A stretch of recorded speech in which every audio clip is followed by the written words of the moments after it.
Hello, I'm the Analyst, and I'm here to talk about Hollywood's biggest box office flops.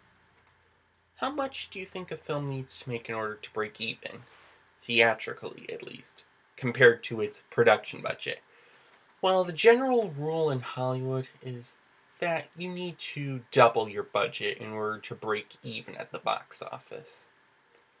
However, that isn't always true, as once you factor in the marketing costs as well as the fact that not every market pays out as much as the United States, the break-even point can easily exceed 3 times the production budget.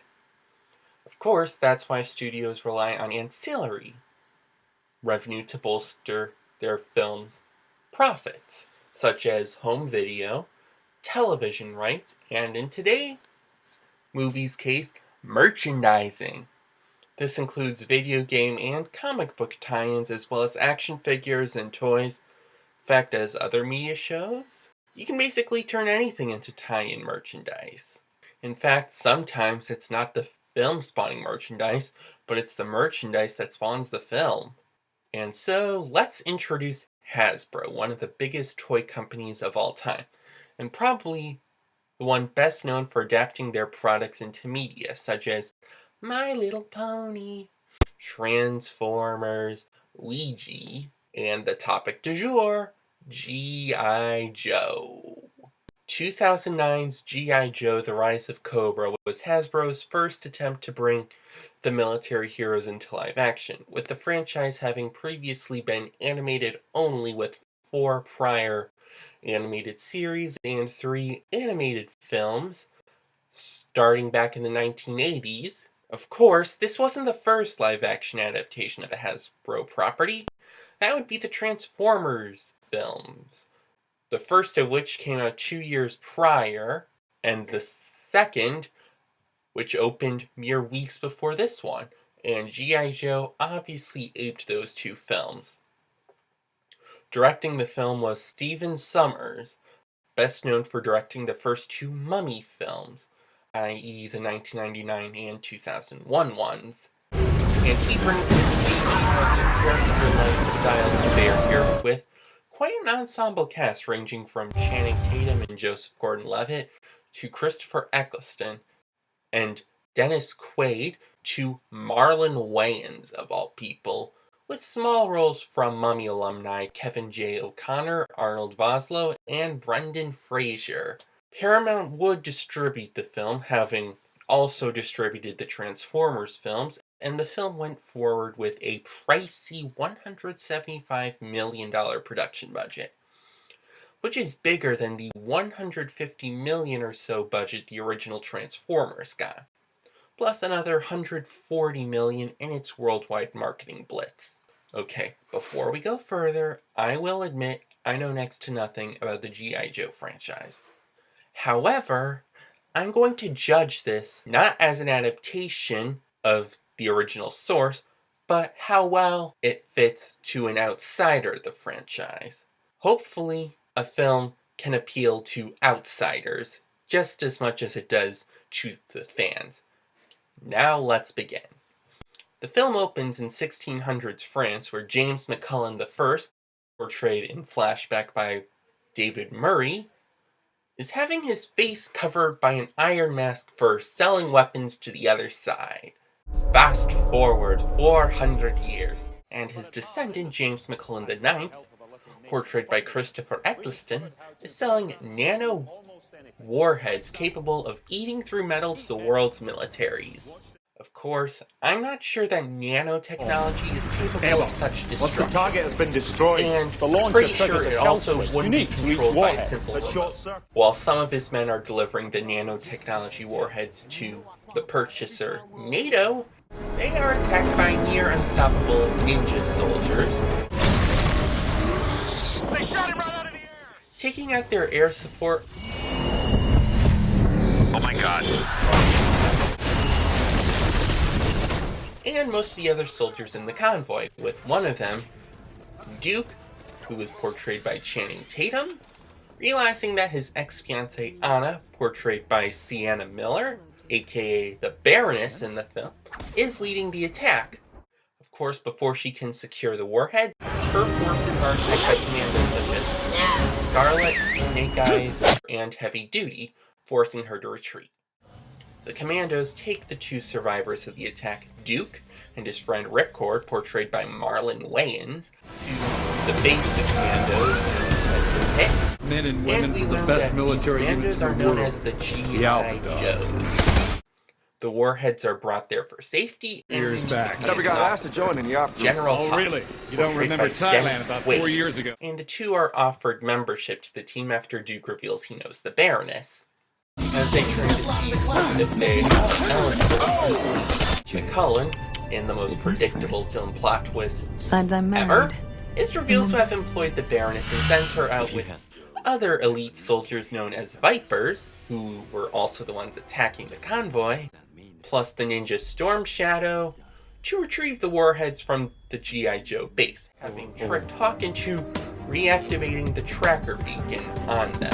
The Joe base is stormed, and the warheads are captured and taken to the Baroness's husband to be weaponized. As he is the Joes follow them to Paris, where the Baroness company intends to use the warhead to destroy the Eiffel Tower, which was one of the most prominent shots of the trailer. In fact, in the original trailer, it was the opening. So, nice job not spoiling a major plot development. Marketing guys, good work. Duke is able to hit the board switch on the nano warhead, but not soon enough to prevent the tower from falling down, and is captured by Anna, who is pissed off at Duke for failing to protect her brother, Rex, who was portrayed by Joseph Gordon-Levitt, while on duty overseas. The Joes then followed Baroness to McCullen's base in the Arctic, having retrieved an image of McCullen from a Viper before said Viper died, allowing them to determine the base's location. When McCullen launches the remaining warheads to Beijing, Moscow, and Washington, D.C. to bring about mass chaos and fear. Snake Eyes quickly destroys one of the missiles,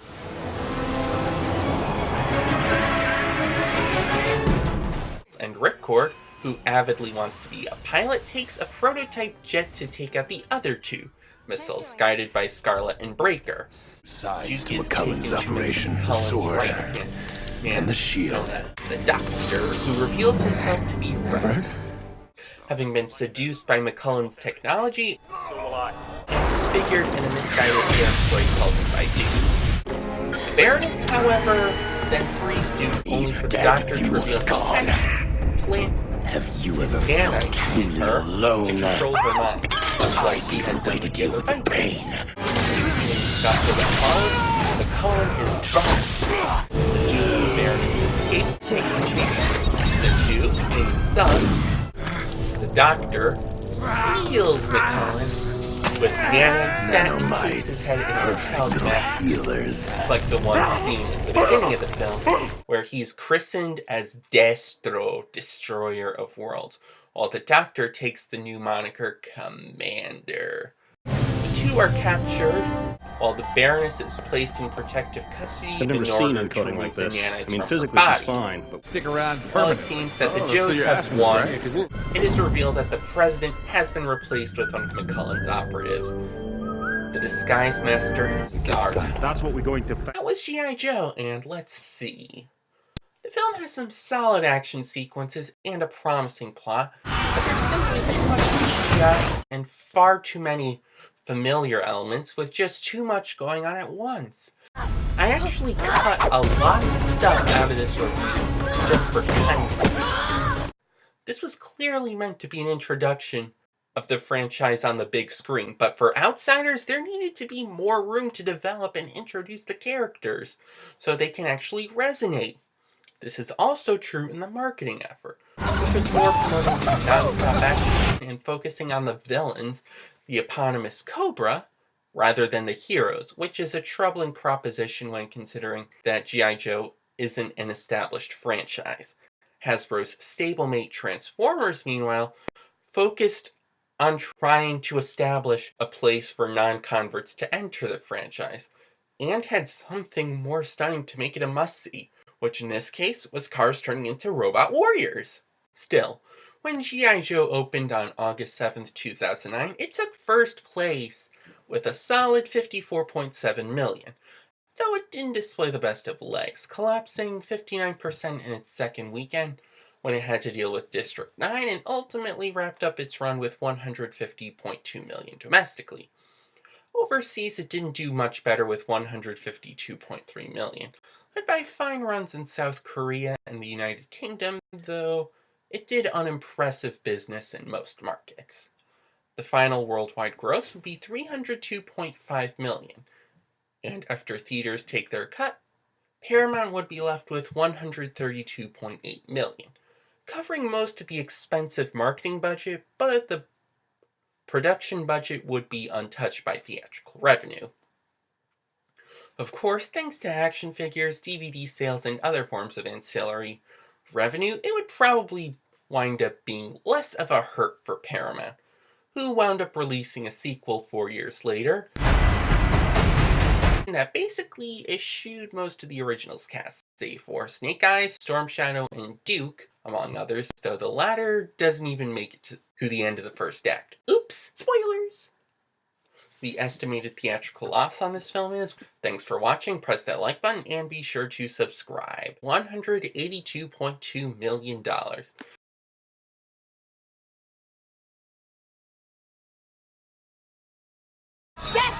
out! Nice shoes.